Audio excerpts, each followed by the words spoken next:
Dear Esther, I have now driven the stretch of the M5 between Exeter and Bristol over 21 times.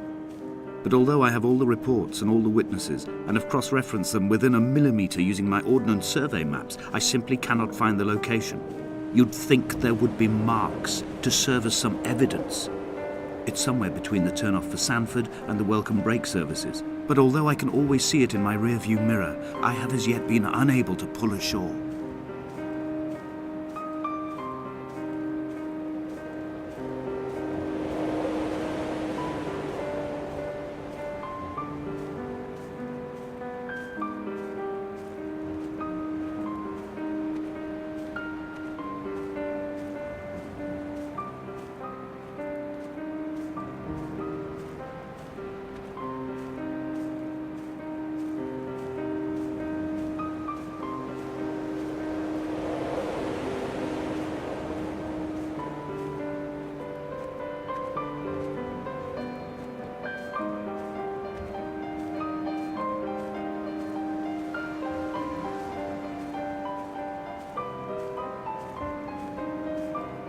I had kidney stones and you visited me in the hospital. After the operation, when I was still half submerged in anesthetic, your outline and your speech both blurred. Now my stones have grown into an island and made their escape, and you have been rendered opaque by the car of a drunk.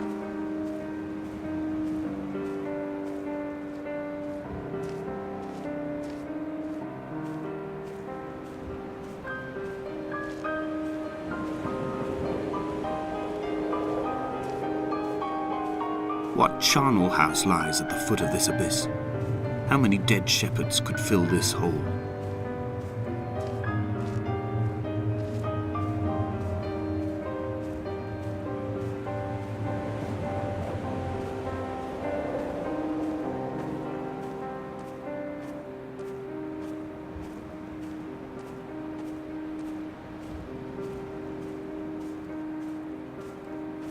I've begun my ascent on the green slope of the western side.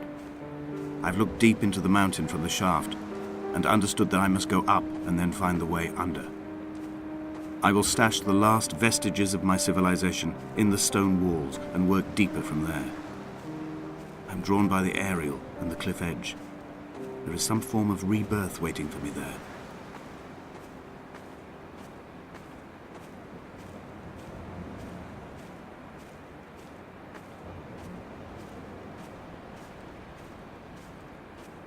The bothy was constructed originally in the early 1700s. By then, shepherding had formalized into a career. The first habitual shepherd was a man called Jacobsen, from a lineage of migratory Scandinavians. He was not considered a man of breeding by the mainlanders. He came here every summer whilst building the bothy, hoping eventually that becoming a man of property would secure him a wife and a lineage. Donnelly records that it did not work. He caught some disease from his malcontented goats and died 2 years after completing it. There was no one to carve white lines into the cliff for him either. Inventory. A trestle table we spread wallpaper on in our first home. A folding chair. I laughed at you for bringing camping in the lakes. I was uncomfortable later and you laughed then. This diary, the bed with the broken springs. Once asleep you have to remember not to dream. A change of clothes. Donnelly's book, stolen from Edinburgh Library on the way here. I will burn them all on the last morning and make an aerial of my own.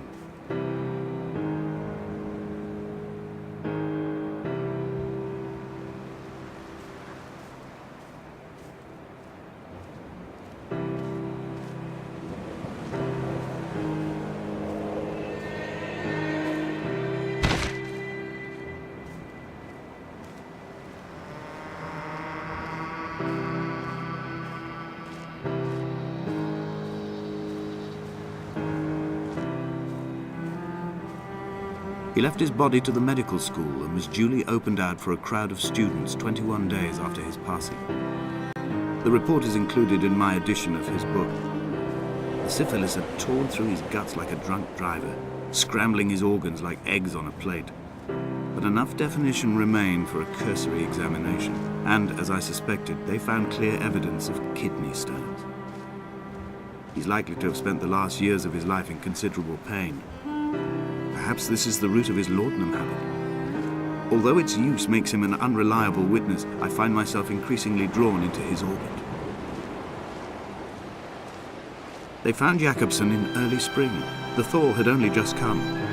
Even though he'd been dead nearly 7 months, his body had been frozen right down to the nerves and had not even begun to decompose. All around him small flowers were reaching for the weak sun. The goats had adjusted happily to life without a shepherd and were grazing freely about the valley. Donnelly reports they hurled the body in fear and disgust down the shaft, but I cannot corroborate this story.